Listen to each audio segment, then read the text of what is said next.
Jadi kalau nanti saat kita sudah tatap muka normal, waktu kita sampai jam 15, di situ kan ada anak itu saatnya kebutuhannya untuk tidur siang.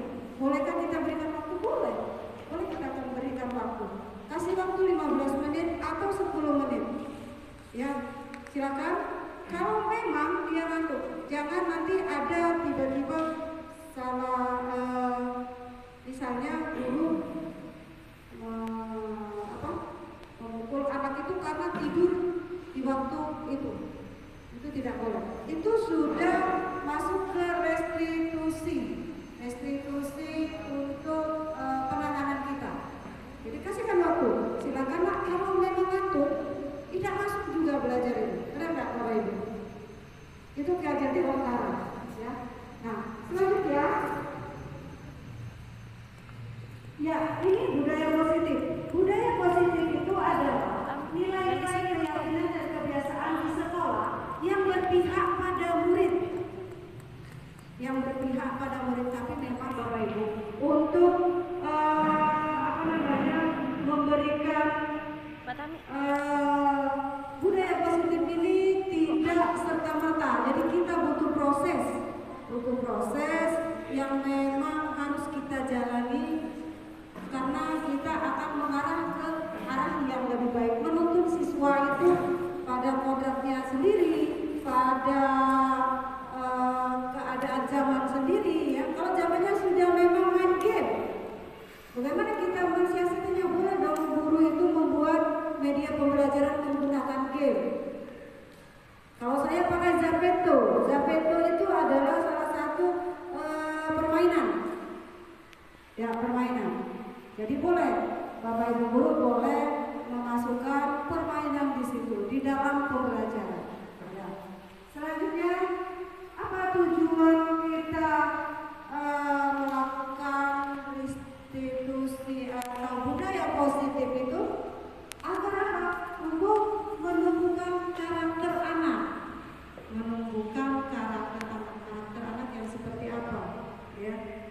Kita ini sebagai guru, saya juga menyadari ya, masih banyak yang harus saya perbaiki. Tapi setelah belajar di modul 1.1 sampai 1.4 ini, banyak sekali dosa saya terhadap anak didik. Ya, saya berharap semoga teman-teman semua bisa nanti ikut juga dalam salah satu calon guru penggerak. Nanti kita baru tahu di situ betapa berdosanya kita kepada anak. Ya, sedih memang. Ya, itu adalah tujuan dari kita menumbuhkan budaya positif di sekolah. Nah, gimana saya selalu berada di depan, inilah salah satu program saya. Saya punya 3 program yang saya diminta pertanggungjawabannya oleh negara, karena saya ada kontrak ke negara ya. Yang pertama, saya menumbuhkan budaya disiplin terhadap siswa.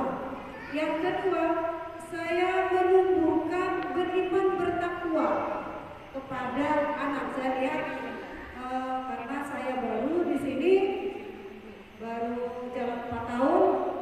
Kalau saat kita jam istirahat jam 1, siswa itu kayaknya sedikit sekali yang lari ke musola. Saya lihat situ, jadi saya pengen menumbuhkan minat, menumbuhkan bakat anak itu yang beriman dan bertakwa tadi. Karena visi dari sekolah kita itu menjadikan siswa yang berkualitas, ya Pak Lili, berkualitas, beriman bertakwa, kemudian menjadikan siswa yang panjang saya lupa visinya. Nah, dengan begitu saya ingin menumbuhkan rasa beriman bertakwa kepada anak itu dengan setiap pagi kita melakukan one day one ayat. Walaupun pelaksanaannya bukan 1 ayat ya, bisa 5 karena kadang ketemu dengan yang pendek. Selanjutnya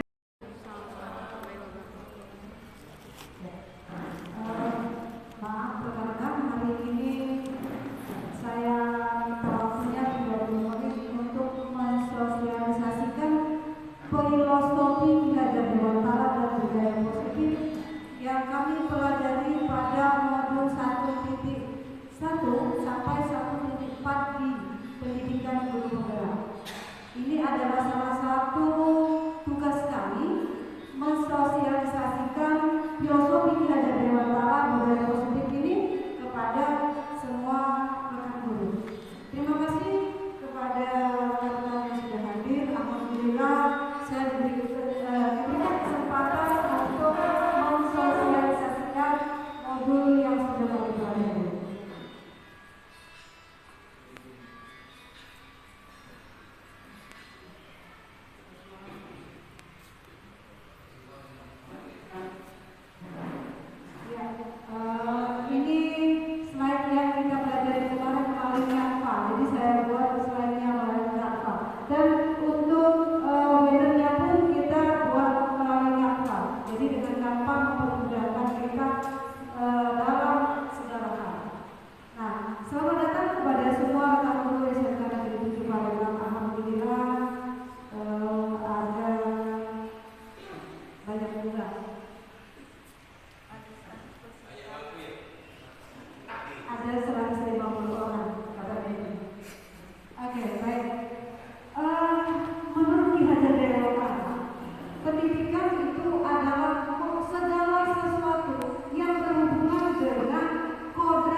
Jadi kalau nanti saat kita sudah tatap muka normal, waktu kita sampai jam 15, di situ kan ada anak itu saatnya kebutuhannya untuk tidur siang. Bolehkah kita berikan waktu? Boleh. Boleh kita akan berikan waktu. Kasih waktu 15 menit atau 10 menit. Ya, silakan. Kalau memang dia ngantuk, jangan nanti ada tiba-tiba salah, misalnya guru memukul anak itu karena tidur di waktu itu tidak boleh. Itu sudah masuk ke restitusi untuk penanganan kita. Jadi kasihkan waktu. Silakan nak, kalau memang ngantuk, tidak masuk juga belajar ini. Benar nggak Bapak Ibu? Itu Ki Hajar Dewantara, ya. Nah, selanjutnya, ya ini budaya positif. Budaya positif itu adalah nilai-nilai keyakinan dan kebiasaan di sekolah yang berpihak pada murid. Tapi memang Bapak Ibu untuk memberikan budaya positif ini tidak serta-merta. Jadi kita butuh proses yang memang harus kita jalani, karena kita akan mengarah ke arah yang lebih baik, menuntun siswa itu pada kodratnya sendiri, pada keadaan zaman sendiri. Ya, kalau zamannya sudah memang main game,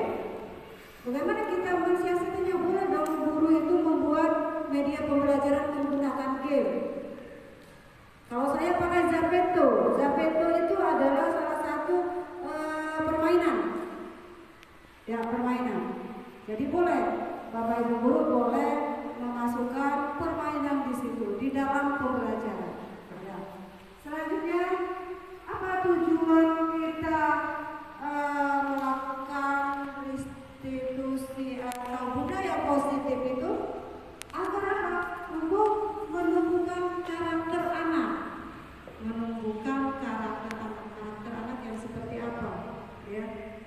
Kita ini sebagai guru, saya juga menyadari ya, masih banyak yang harus saya perbaiki.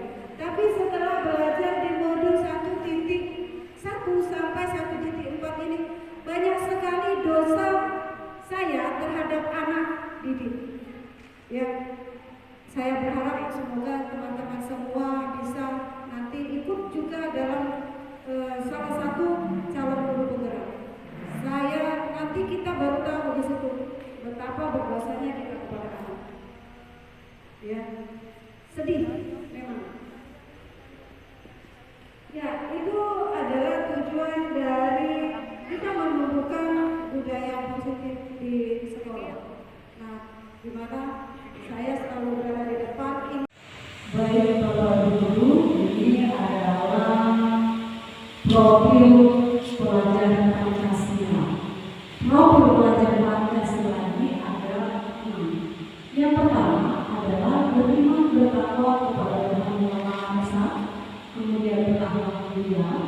Selanjutnya berkebinekaan global, mandiri, serta bergotong royong, bernalar kritis, dan selanjutnya itu ada namanya kreatif. Jadi untuk itu anak dituntut untuk memiliki keenam profil pelajar Pancasila ini. Bapak Ibu guru, dalam praktik sehari-hari kita sudah melaksanakan tanpa kita sadari, seperti beriman dan bertakwa. Biasanya Bapak Ibu guru kan sebelum melaksanakan pembelajaran kita melaksanakan doa bersama terlebih dahulu. Itu adalah salah satu usaha kita untuk meningkatkan profil pelajar Pancasila yang sudah diamankan oleh Dewan. Selanjutnya adalah kemandirian. Mandiri di sini maksudnya adalah siswa itu dituntut untuk memahami atau belajar terlebih dahulu sebelum kita melaksanakan proses belajar mengajar. Jadi siswa dituntut untuk mencari terlebih dahulu sumbernya, kemudian mengetahui dulu pengertiannya, baru nanti di kelas akan kita jelaskan kemudian. Oke, ini ada beberapa macam, ada 6 tadi ya. Saya lanjutkan pada slide berikutnya mengenai yang konsep disiplin positif. Konsep disiplin positif itu yang pertama, menurut Diana Gosling itu yang pertama adalah untuk menghindari ketidaknyamanan. Untuk menghindari ketidaknyamanan. Yang kedua, untuk mendapatkan imbalan. Yang berikutnya, untuk menjadi orang yang mereka inginkan dan menghargai diri sendiri dengan nilai yang mereka percaya. Nah, maksudnya di sini Bapak Ibu, konsep disiplin positif itu akan kita tumbuhkan kepada diri anak. Ada beberapa motivasi atau baik rekan-rekan, selanjutnya adalah materi tentang budaya positif. Adapun materi-materinya, yang pertama itu adalah perubahan paradigma. Yang kedua, motivasi perilaku manusia. Yang ketiga, keyakinan kelas. Kemudian yang keempat, ada 5 kebutuhan dasar manusia. Yang selanjutnya adalah 5 posisi kontrol. Dan keenam adalah segitiga restitusi. Nah, untuk menentukan perubahan paradigma itu, terlebih dahulu kita harus mempunyai atau membangun budaya positif. Kemudian sekolah itu harus memiliki lingkungan yang positif juga. Jadi kalau kita ingin menumbuhkan budaya positif, terlebih dahulu sekolah harus memiliki atau menumbuhkan budaya positif di lingkungan sekolah. Nah, lingkungan positifnya seperti apa? Pertama, harus adanya rasa nyaman atau rasa aman siswa ketika berada di sekolah. Selanjutnya ada kemampuan siswa yang berpikir kritis. Kemudian siswa memiliki tindakan dan mencipta dengan merdeka. Kalau semua itu sudah dimiliki siswa, maka budaya positif itu untuk perubahan paradigma akan bisa berlangsung. Kita lanjutkan dulu, yaitu tentang motivasi perilaku. Oh iya, sebelum saya melanjutkan motivasi perilaku, itu menurut paparan Dr. William Glasser dalam kontrol teorinya, merumuskan beberapa konsepsi tentang ilusi guru mengontrol murid. Baik, pertama, menurut Dr. William, ilustrasi guru untuk mengontrol murid itu, ya, pada dasarnya kita tidak dapat memaksakan siswa itu untuk berbuat sesuatu jika murid tersebut atau siswa tersebut memilih untuk tidak melakukannya. Nah, kalau seperti ini, ya, walaupun kita tampak itu kita sedang mengontrol siswa atau mengontrol perilaku siswa tersebut, maka murid itu dia sedang mengizinkan dirinya untuk dikontrol. Jadi kalau kita meminta siswa untuk melakukan sesuatu hal, tapi siswa itu tidak mau melakukannya, maka siswa itu menempatkan atau memposisikan dirinya dalam kontrol, ya, dalam kontrol guru. Itu adalah salah satu bentuk dari kontrol guru. Selanjutnya, ilustrasi bahwa semua penguatan itu adalah positif, efektif, dan bermanfaat. Maksudnya di sini adalah penguatan positif atau bujukan adalah bentuk-bentuk dari kontrol kepada siswa. Jadi rekan-rekan guru, sekarang kita tidak bisa lagi, bukan tidak bisa ya, kita tidak diperbolehkan lagi untuk melakukan kekerasan terhadap anak. Itu yang berikutnya. Selanjutnya adalah ilustrasi bahwa kritik dan membuat orang merasa bersalah dapat menguatkan karakter. Apa sih ini?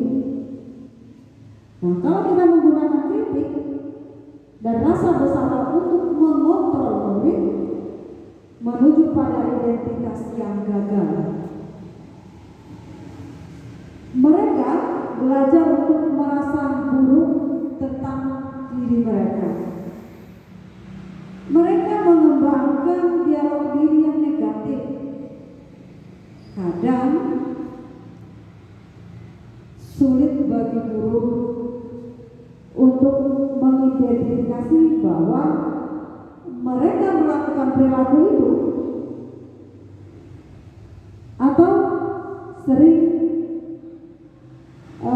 guru untuk menggunakan kata yang halus, kalimat yang enak didengar untuk memberikan kontrol kepada siswa. Bapak Ibu guru, saya lanjutkan ilustrasi yang berikutnya, yaitu bahwa orang dewasa itu memiliki hak untuk memaksa. Nah, kalau ilustrasi seperti ini kita memiliki bahwa yang mampu atau memaksakan siswa itu atau orang dewasa itu memiliki kemampuan untuk memaksa, itu bukan merupakan budaya positif. Bisa dipahami Bapak Ibu?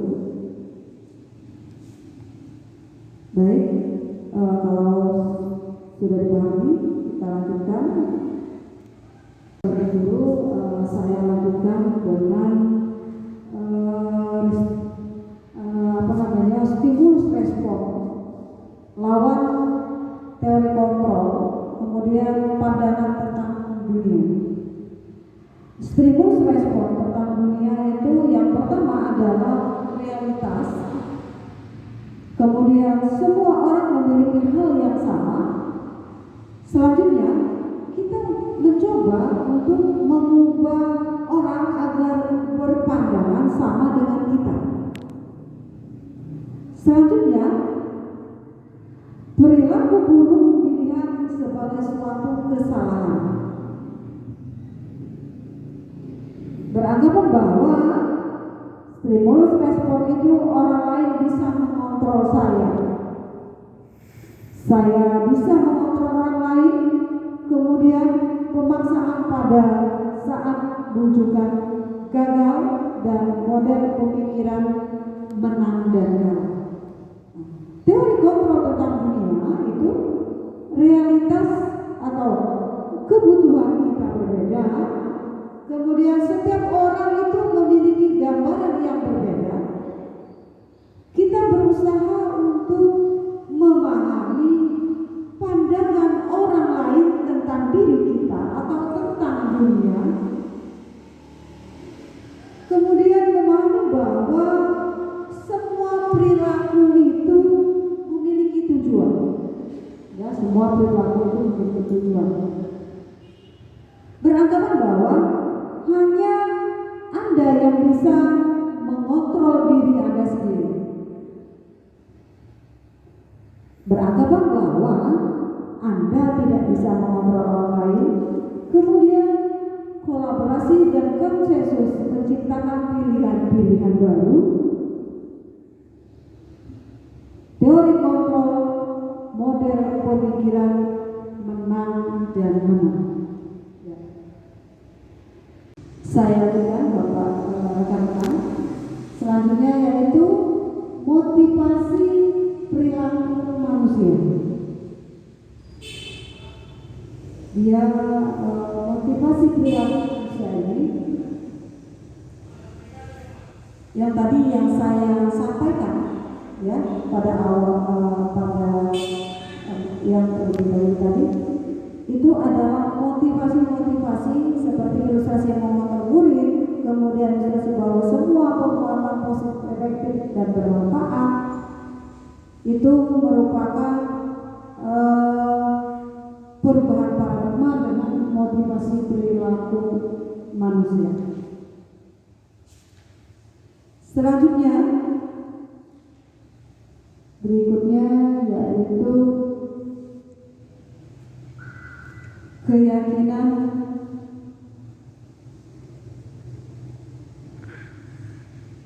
kelas. Keyakinan kelas, ya, adalah keyakinan yang kita buat sebelum kita melaksanakan pembelajaran.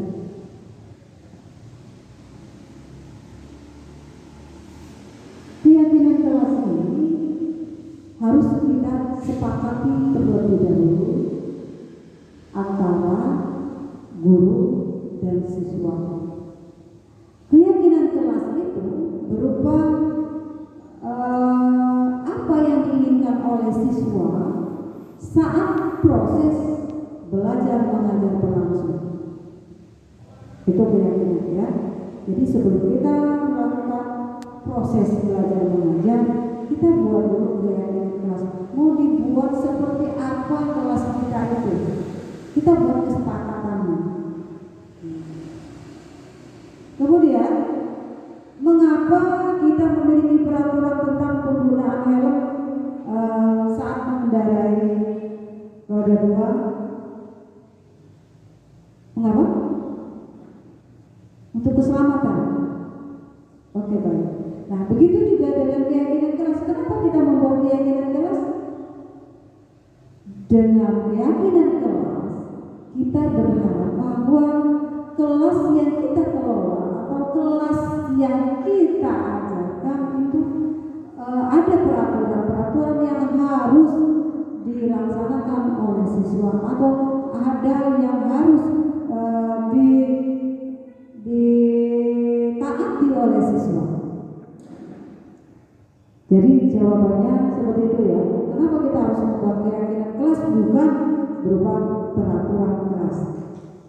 Nah, pembentukan keyakinan kelas ini bersifat lebih abstrak dari peraturan yang lebih rinci dan konkret.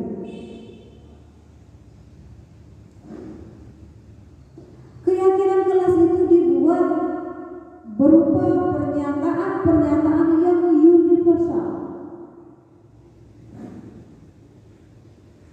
Kemudian keyakinan kelas ini dibuat hendaknya dalam atau upaya kita untuk membentuk positif, ya, budaya positif. Selanjutnya, usahakan untuk membuat keyakinan kelas itu sebaiknya tidak terlalu banyak. Jadi Bapak Ibu guru nanti setelah saya paparkan ini, kita akan mungkin sudah mempraktekkan bagaimana membuat keyakinan kelas di kelas kita yang kita ajarkan, khususnya untuk kelas yang Bapak Ibu guru menjadi wali kelasnya. Kemudian ada lagi, semua warga kelas itu harus berkontribusi atau memiliki hak yang sama. Mau dibawa ke seperti apa kelas yang mereka inginkan. Silakan nanti anak satu-satu menuliskan apa yang mereka inginkan. Contoh, mau kelas yang menyenangkan, mau kelas yang saat pembelajaran itu lebih nyaman, mau kelas yang saat itu bersih dan rapi. Masing-masing anak nanti menuliskan apa yang mereka mau. Jadi masing-masing anak mempunyai hak yang sama atau kontribusi yang sama untuk membuat keyakinan kelas. Kemudian yang berikutnya, pembentukan keyakinan kelas yang berikutnya adalah bersedia meninjau kembali keyakinan kelas dari waktu ke waktu. Jadi mungkin bisa Bapak Ibu guru, Bapak Ibu guru atau wali kelas setelah membuat keyakinan di minggu ini, minggu depan kita ulang kembali atau menambahkan keyakinan kelas yang baru sesuai dengan apa yang diinginkan oleh siswa kita. Bagaimana Bapak Ibu? Sudah bisa dipahami? Baik, rekan-rekan dulu, saya berdiri capek dan saya mau duduk saja dulu. Oke, baik Bapak Ibu dulu, saya lanjutkan. Selanjutnya yaitu kebutuhan dasar manusia. Kebutuhan dasar manusia itu ada namanya biologi, kemudian power, setelah power fun, setelah itu freedom. Jadi ada namanya kesenangan, kebutuhan cinta dan kasih sayang, kebutuhan kebebasan, kebutuhan penguasaan. Ini adalah kebutuhan dasar yang dimiliki oleh manusia. Nah, apa itu cinta kasih? Cinta dan kasih? Kebutuhan cinta dan kasih itu adalah kebutuhan untuk diterima. Kebutuhan ini berupa kebutuhan psikologis, kebutuhan untuk mencintai dan memiliki, kebutuhan akan hubungan koneksi sosial, kemudian kebutuhan untuk menerima dan memberikan kasih sayang dan merasa menjadi bagian dari koneksi sosial. Anak-anak juga memiliki kebutuhan dasar cinta dan kasih sayang yang tinggi.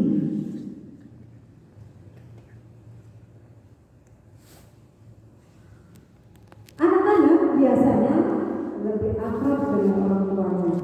Nah, bisakah kita siswa kita lebih akrab kepada kita sebagai guru? Bisa, ya bisa Bapak Ibu. Jawabannya bisa sekali.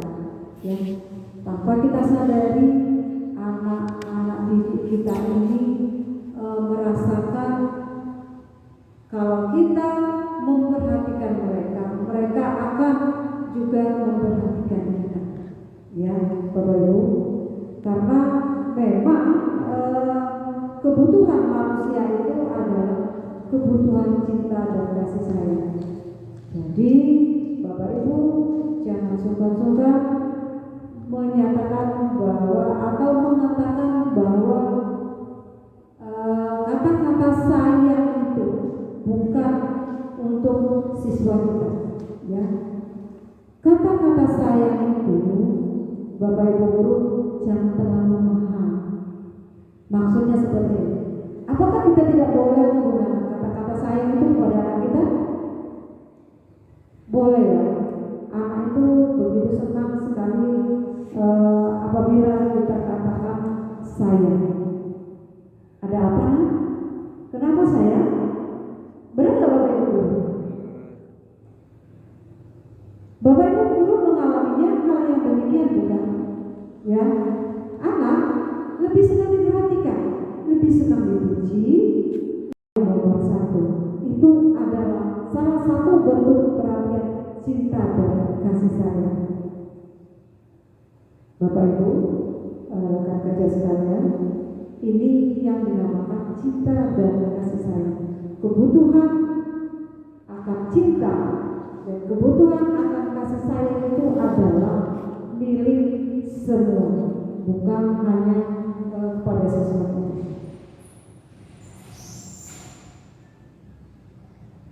Bapak Ibu guru, rekan kerja sekalian, saya lanjutkan dengan kebutuhan penguasaan.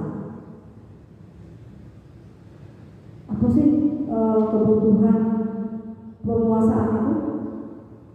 Kebutuhan penguasaan itu adalah kebutuhan pengakuan dan kemampuan yang dimiliki oleh manusia. Ya, jadi penguasaan ini dimiliki oleh anak juga, Bapak Ibu. Anak-anak yang memiliki kebutuhan dasar akan kekuasaan yang tinggi, biasanya anak itu akan selalu menjadi seorang pemimpin. Ya, mereka suka mengamati, kemudian mereka mengamati sebelum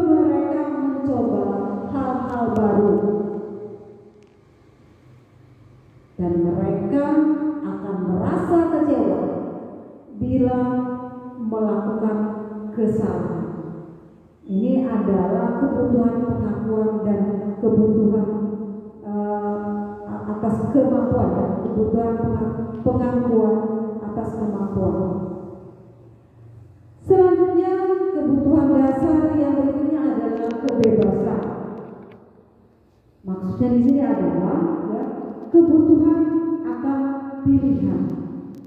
Jadi Bapak Ibu guru, kebutuhan untuk bebas itu adalah kebutuhan akan kemandirian, otonomi, kemudian memiliki pilihan atau mampu mengarahkan ke arah hidup yang lebih baik terhadap seseorang. Maksudnya bagaimana Bapak Ibu guru? Anak-anak itu memiliki kebebasan dalam menentukan apa yang dia inginkan. Namun, ya, mereka harus kita arahkan, walaupun mereka kita berikan kebebasan. Nah, karena anak itu suka mencoba-coba, ya, suka mencoba-coba. Kemudian mereka senang dengan hal-hal yang baru. Itu memang sifatnya anak. Selanjutnya kebutuhan kesenangan. Kebutuhan kesenangan ini adalah kebutuhan untuk merasa senang, kebutuhan untuk mencari kesenangan, bermain, dan kebutuhan tertawa. Bayangkan Bapak Ibu guru, anak-anak kita ini dalam sehari itu hanya belajar tanpa tertawa. Alangkah naiknya hidup mereka ya Bapak Ibu guru ya. Jadi saat kita mengajar, ajak anak itu untuk bermain. Gunakan game-game yang sesuai dengan pembelajaran, ya, game-game yang menarik sekarang banyak sekali Bapak Ibu guru yang bisa kita pakai. Kemudian misalnya kita pakai ice break saat pembelajaran, sehingga ya pembelajaran itu membuat mereka senang, tidak menekan siswa. Bagaimana Bapak Ibu guru sampai di situ bisa dipahami? Ya, bahasan kita lanjutkan Bapak Ibu guru ya, tentang 5 posisi kontrol yang harus dimiliki. Ya, ada beberapa macam, ada 5 posisi kontrol yang dicetuskan oleh Diana Dosen dalam bukunya Restitution School Discipline ya.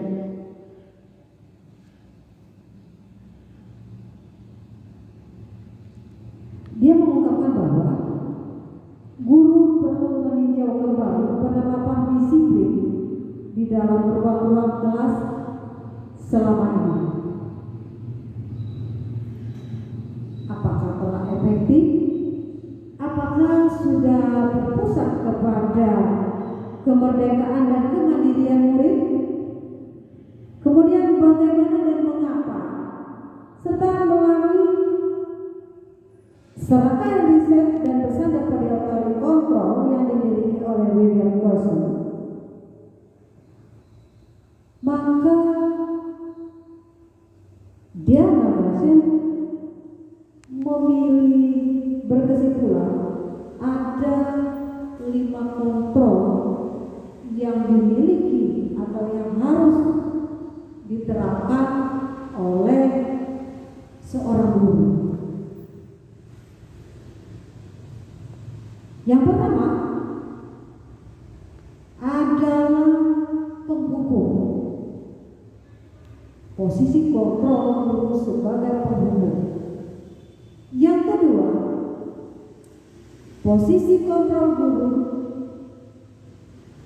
membuat orang merasa bersalah.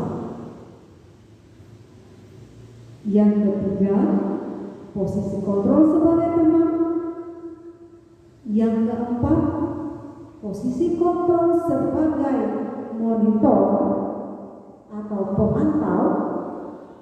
Dan selanjutnya, posisi guru sebagai manajer.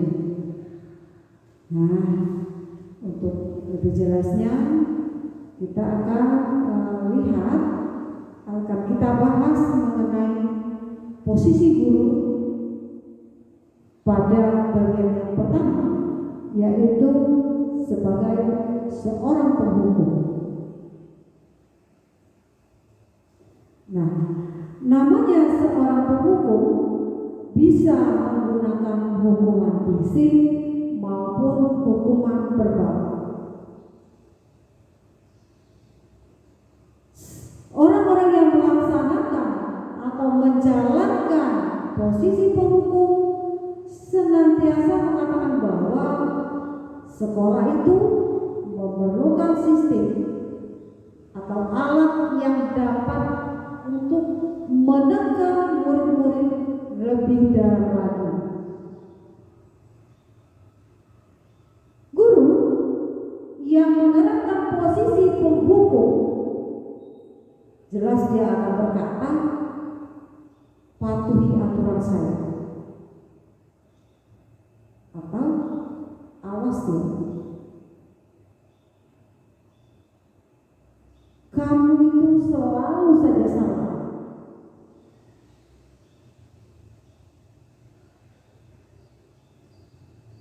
Kalau hal ini kita sampaikan kepada siswa, berarti kita termasuk ke dalam golongan penghukum. Awas kamu ya.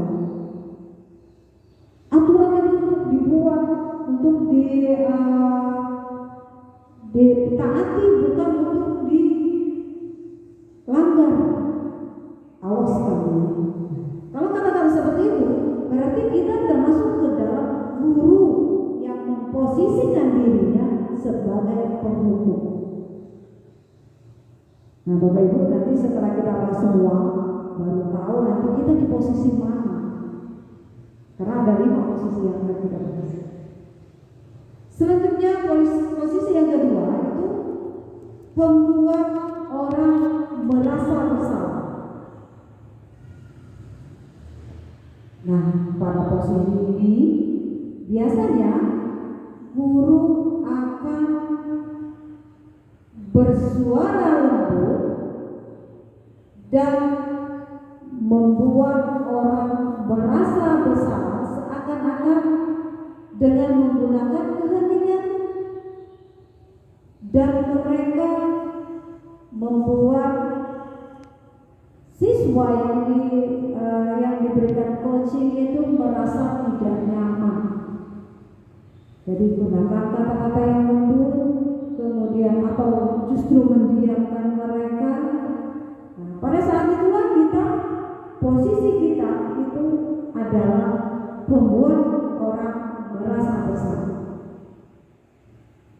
Nah, Bapak Ibu, nanti kalau sudah tahu nih 5 posisi ini, nanti kita bisa koreksi diri saya masuk ke posisi mana sih, gitu ya. Selanjutnya, posisi selanjutnya yaitu teman. Pada posisi ini, guru tidak akan menyakiti murid, namun berupaya tetap mengobrol murid melalui persuasi.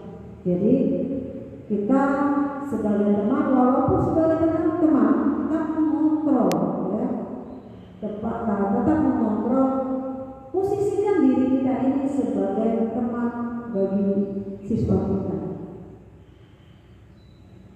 Nah, kata-kata yang kita gunakan itu biasanya, ayo nak, bantulah, ayo nak, bantu ibu. Ya sudah nak, ini tidak apa-apa. Berarti kalau kita gunakan kata-kata ini dalam mengontrol anak, berarti kita termasuk dalam posisi kontrol guru sebagai teman. Tapi Bapak Ibu guru ada hal negatif, ya, hal negatif dari posisi sebagai teman.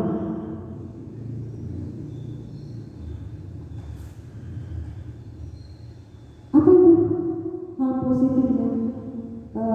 Hal negatifnya, hal positifnya, hal negatifnya, ya.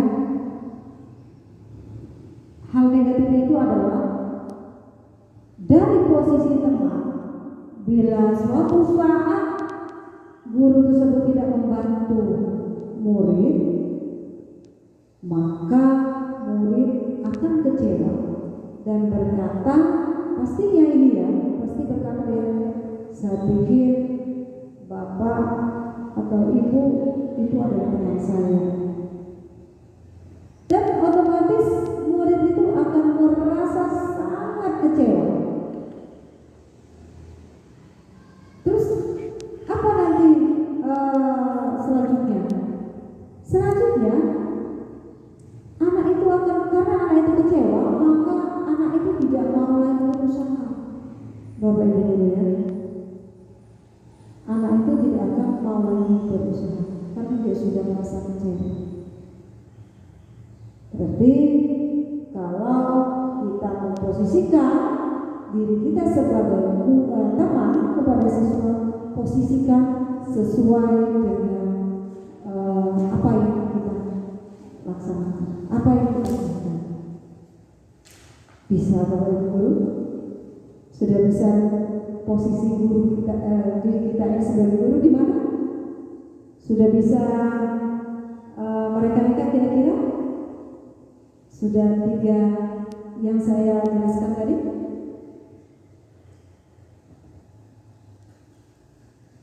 Baik, selanjutnya posisi kontrol yang keempat, ketiga, yang keempat ya, yang keempat, posisi guru itu sebagai monitor atau pemantau. Nah, bagaimana pula ini Bapak Ibu? Kita menempatkan diri kita sebagai monitor atau pemantau.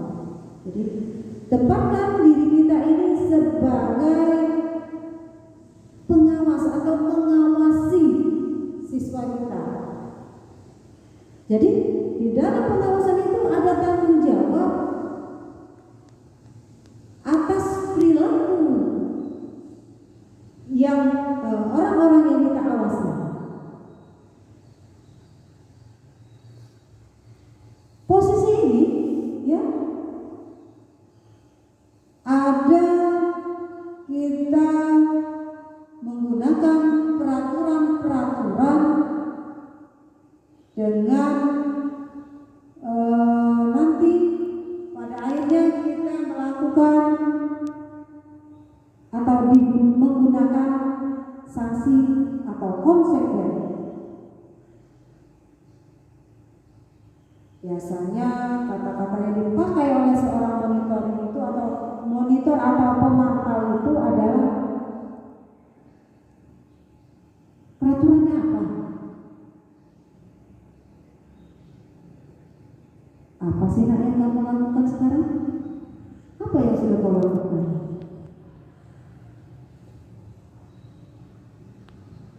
Sanksi dan konsekuensinya apa kalau kamu terlambat terus?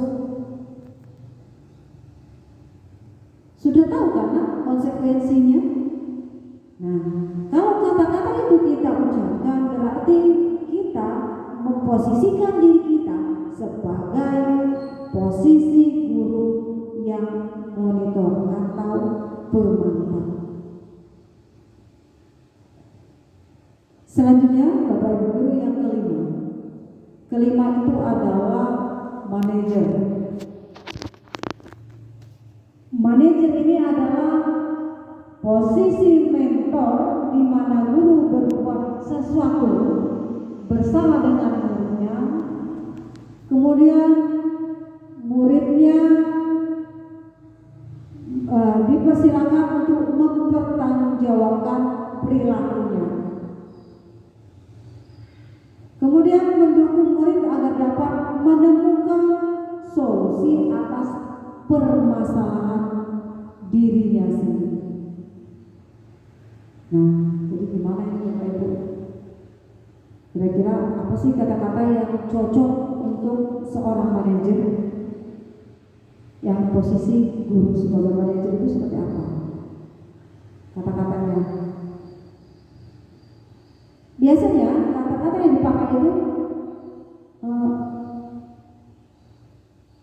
apa yang kita yakinkan? Apa yang kita yakini? Apa yang sudah kita buat keyakinan tentang keyakinan kelas?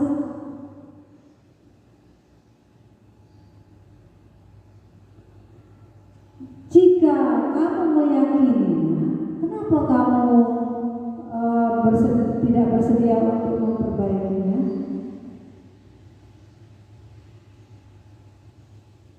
Kemudian apa sih rencana kamu untuk perbaikan diri kamu sendiri?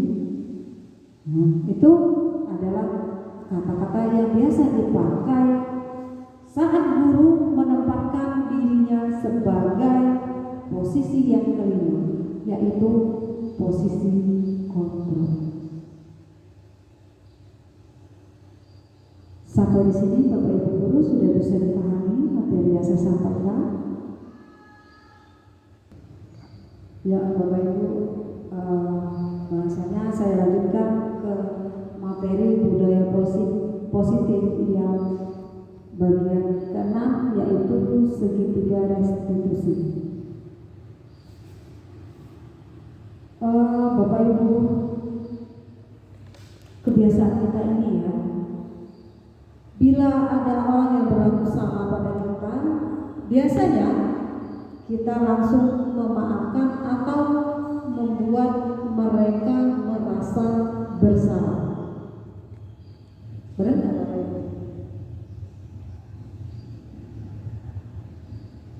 Ya, kita cenderung fokus pada kesalahannya tanpa mencari cara bagaimana menyelesaikan permasalahannya, bagaimana memperbaiki kesalahannya.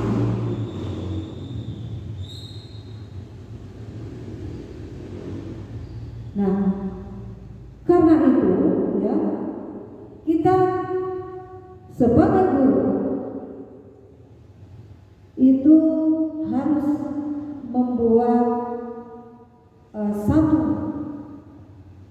cara kepada siswa, bukan mencari kesalahan ataupun membuat mereka merasa bersalah. Kemudian apa tindakan guru saat murid melakukan kesalahan? Tindakan mana yang kita lakukan?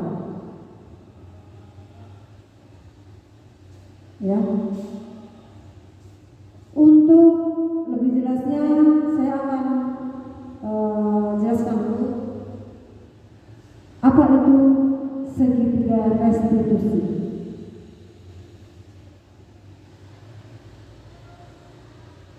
Yang restitusi adalah proses menciptakan kondisi bagi murid atau bagi siswa untuk memperbaiki kesalahan mereka sehingga mereka itu bisa kembali dalam kelompok mereka dengan karakter yang kuat. Nah, ini menurut seorang ahli namanya Gosen pada tahun 2004.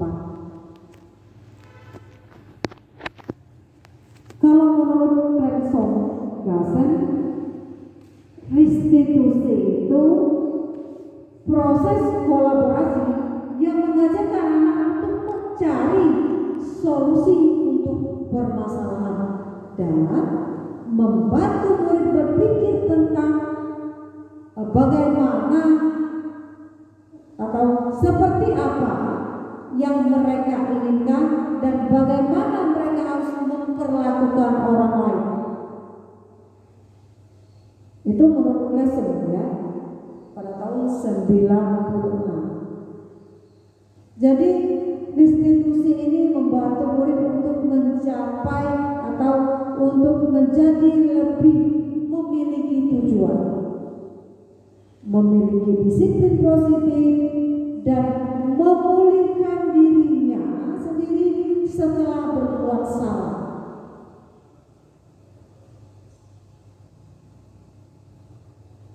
Penekanannya itu bukanlah pada bagaimana berperilaku untuk menyenangkan orang lain atau menghindari ketidaknyamanan, namun tujuannya adalah menjadi orang yang menghargai nilai-nilai kebajikan yang mereka percaya.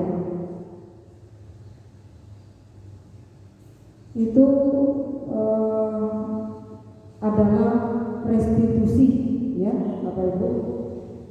Jadi restitusi ini adalah untuk membantu murid menjadi lebih memiliki tujuan, memiliki disiplin positif, memulihkan dirinya dari kesalahan yang sudah dia perbuat. Yang ditekankan pada posisi pada restitusi ini bukan pada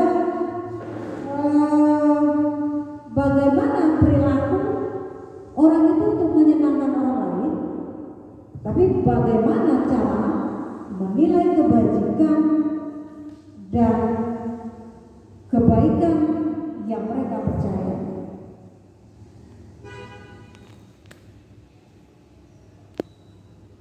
Ya, ketika siswa kita melakukan kesalahan, cari dulu cara menyelesaikannya, bukan membuat siswa kita itu merasa bersalah, bukan malah mencari kesalahan-kesalahan mereka. Ya, memang Bapak Ibu, restitusi ini memang menguntungkan korban, ya. Tapi kita juga menguntungkan orang lain yang telah berbuat salah.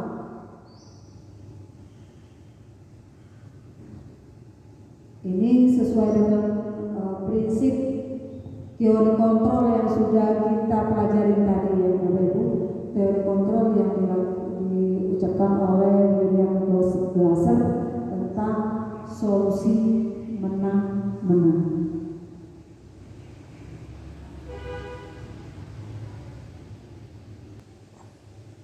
Ya, tadi itu adalah pengakuan restitusi. Sekarang ciri-ciri dari restitusi yang membedakan dengan program disiplin.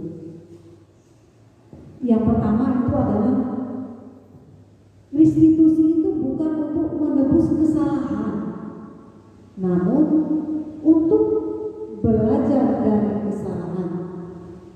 Maksudnya begini Bapak Ibu, dalam restitusi ketika murid itu merasa bersalah atau berbuat salah, guru tidak mengarahkan untuk menebus kesalahan dengan membayar sejumlah uang.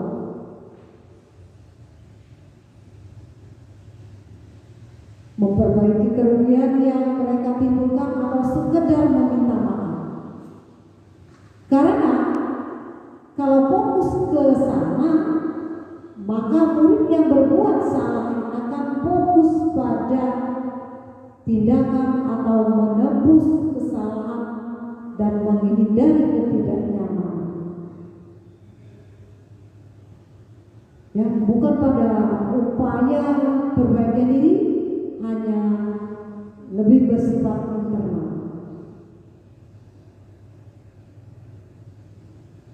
Biasanya orang yang sudah menebus kesalahan itu, dia lebih sudah merasa sudah selesai, dan dengan situasi itu maka dia akan merasa lega. terkadang bisa juga muncul perasaan ingin balas dendam. Bila orang yang berbuat salah sebetulnya merasa tidak rela melakukan sesuatu untuk menebus kesalahannya itu.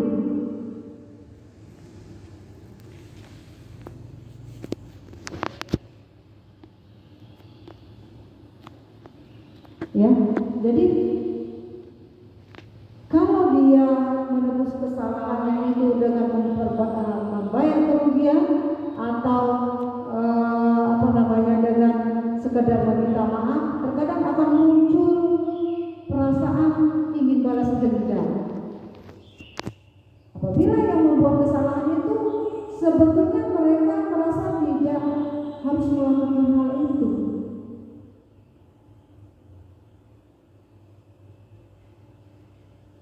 Nah, maka dari sini setelah saya jelaskan segitiga restitusi ini, mudah-mudahan kita bisa melaksanakannya. Itu ciri yang pertama. Kemudian ciri yang kedua itu adalah restitusi memperbaiki hubungan. Nah, restitusi tentang memperbaiki hubungan atau memperkuatnya, yaitu restitusi ini juga membantu murid dalam hal mereka menjadi orang seperti apa dan bagaimana mereka ingin diperlakukan.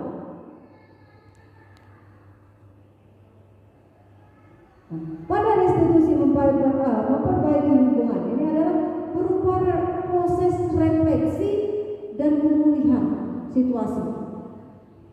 Jadi proses ini menciptakan kondisi yang aman bagi murid, ya.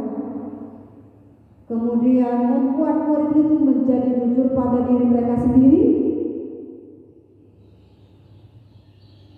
dan mengevaluasi dampak dari tindakan mereka.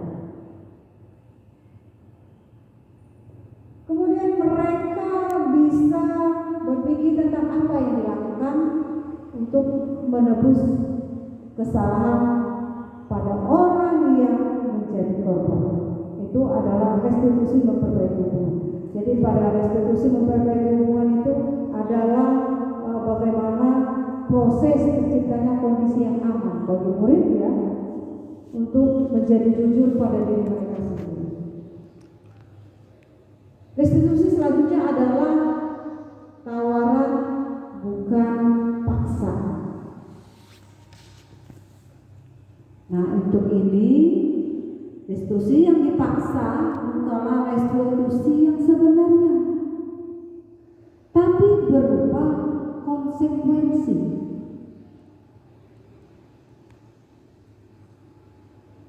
Bila guru memaksakan satu restitusi, jelas, ya, murid atau siswa akan bertanya, apa yang akan terjadi jika saya tidak mau melakukannya?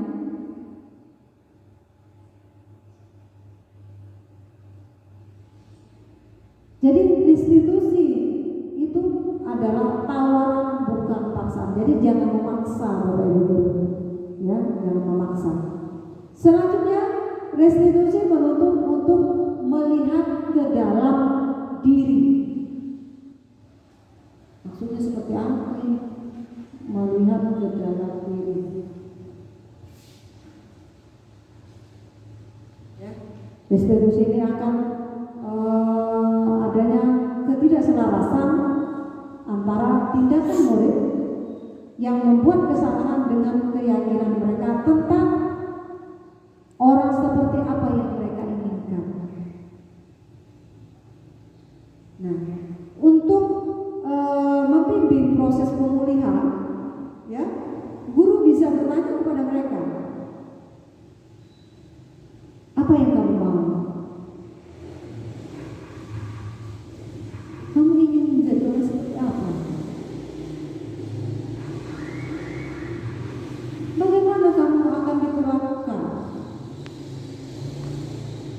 yang diajarkan oleh nilai-nilai dalam keluarga tentang hal ini?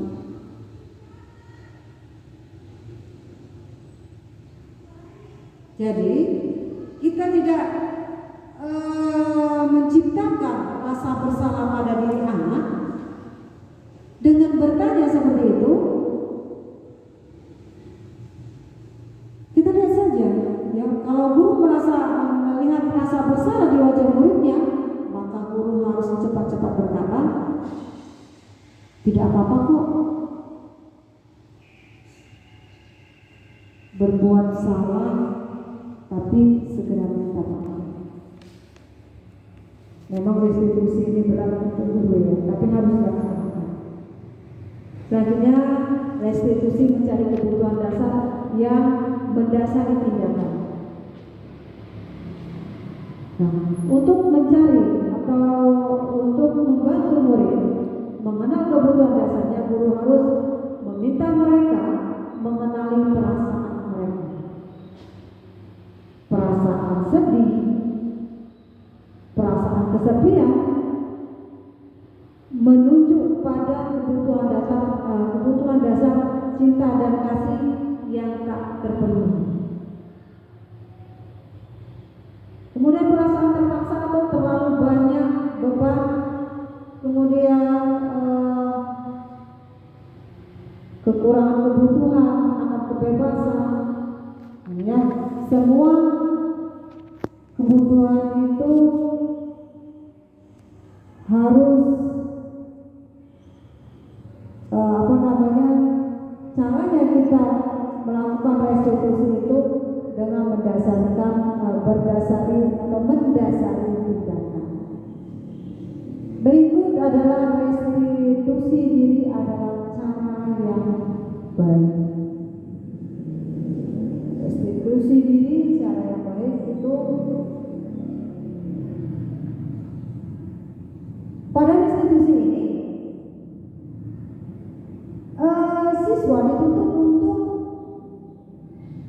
belajar mengubah kebiasaan atau kecenderungan untuk mengomentari orang lain.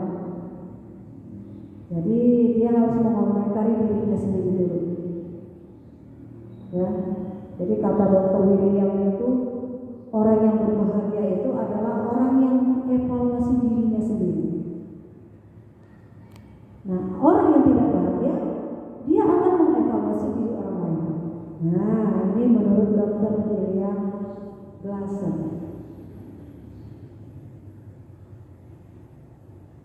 Pada restitusi ini ada 3 tahapan evaluasi diri. Yang pertama, saya tidak suka. Yang kedua, kesalahan yang saya lakukan. Yang ketiga, besok lagi akan ada. 3 hal evaluasi diri tentang restitusi. Yang terakhir itu adalah fokus pada karakter bukan tindakan.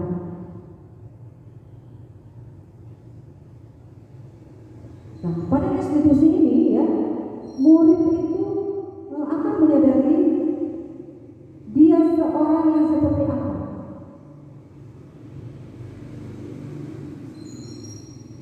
Yang dia tunjukkan itu adalah fokus pada penguatan karakter. Nah, tugasnya guru itu adalah membimbing.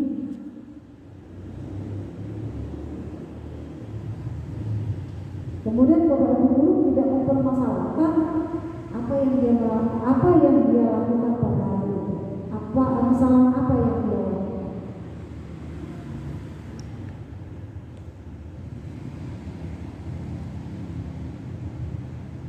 Masih ada lagi Bapak Ibu, restitusi menguatkan, kemudian restitusi fokus pada solusi. Jadi restitusi ini bukan mencari permasalahan, tapi fokus pada bagaimana menyelesaikan permasalahan. Selanjutnya ini yang terakhir, restitusi mengembalikan murid yang berbuat salah pada kelompoknya. Nah, ketika pada masa prakteknya kita sekali memisahkan anak-anak dari kelompoknya ya, Bapak Ibu ya. Misalnya anak yang nakal dengan anak yang rajin. Gitu.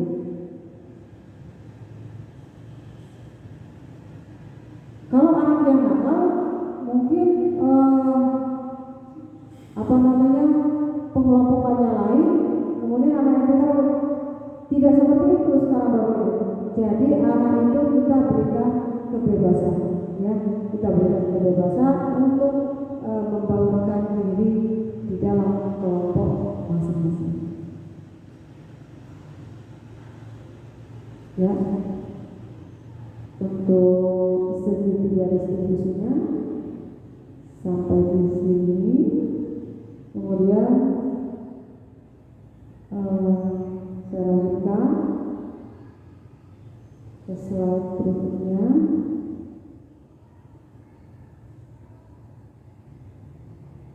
Budaya positif. Hari ini mudah-mudahan bermanfaat walaupun singkat, tapi saya mengharapkan kita bisa memahaminya, bisa melaksanakan beberapa hal yang saya sampaikan. Terima kasih atas perhatiannya. Wassalamualaikum warahmatullahi wabarakatuh.